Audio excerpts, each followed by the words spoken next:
What's going on YouTube? Masex back with another video, and today we're going to be looking at my top 5 offensive tackles for the 2024 draft. If you don't know, tackles are a premium position. We love the quarterbacks, we love the running backs and the big plays, we love the big plays through the air to the receivers, but without offensive linemen, and particularly the offensive tackle, none of that happens. And we're going to be looking at my top tackles. But before we do that, if you clicked on this video, go ahead and like and subscribe. You clicked on it because you're a fan of football.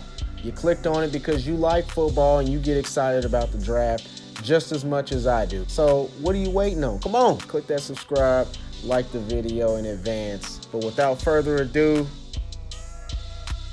let's get to it.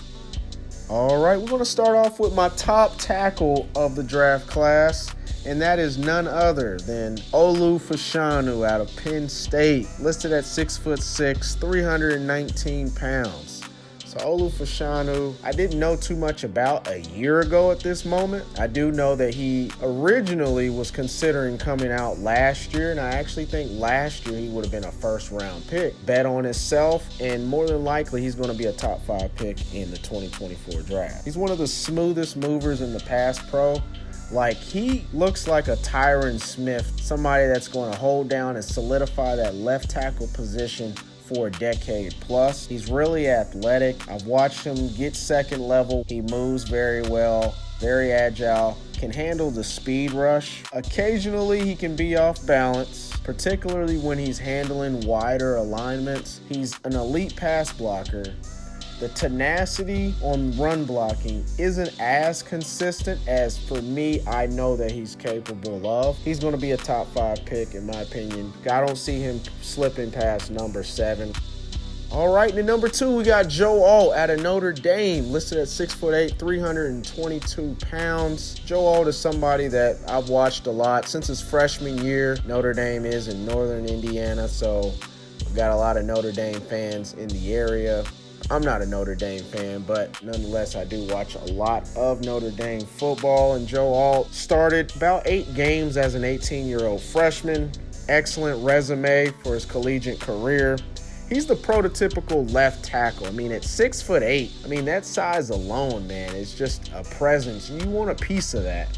He's also got a lot of legacy in his family and the bloodlines. He's the son of John Alt, an excellent football player from back in the day. And when you watch Joealkyl, despite his big size, he moves like an oversized tight end, like a really big tight end. And that's what you want to see in a tackle. Somebody that can move, that's fluid, that can get second level, that's agile and can move around. That's what Joealkyl brings to the table. He's got wingspan.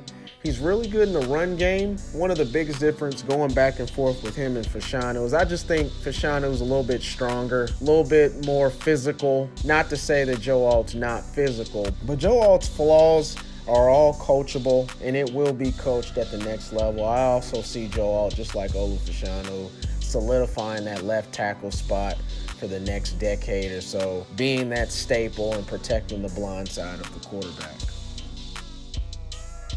Next up at number 3, we have J.C. Latham out of Alabama, listed at 6'6", a massive 360 pounds. Now, J.C. Latham, I think he will probably be a right tackle in the NFL. I think that will be his sweet spot. Former 5-star recruit.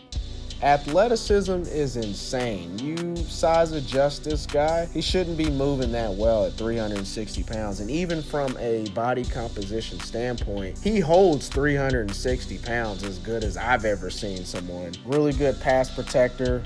Very good laterally as far as his movement. Zone blocking, I think, is his best suit. Going to an offense that has a zone blocking scheme. Sustaining his blocks, holding his blocks a little bit longer. I just want him to sustain his blocks a little bit better. More specifically in power run schemes. But J.C. Latham, I think, has the potential to be a really good tackle.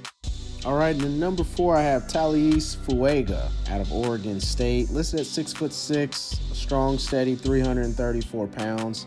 Fua is the nastiest mauler in this class. If he sees you in his radar, he's literally coming to get you. He loves to run block. You can tell if he had his preference and had his way, out of 80 plays in a game, he'd want to run 78 of them.